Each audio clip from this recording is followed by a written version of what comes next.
おはよう。目が覚めた？今日は船員で船に乗って働く方の日よ。大量輸送といえば、やっぱり船よね。スケールの大きさで言ったら、ダントツだわ。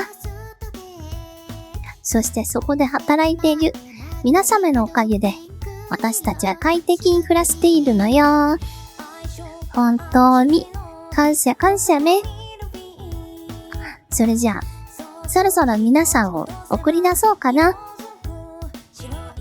今日があなたにとって素敵な一日になりますように。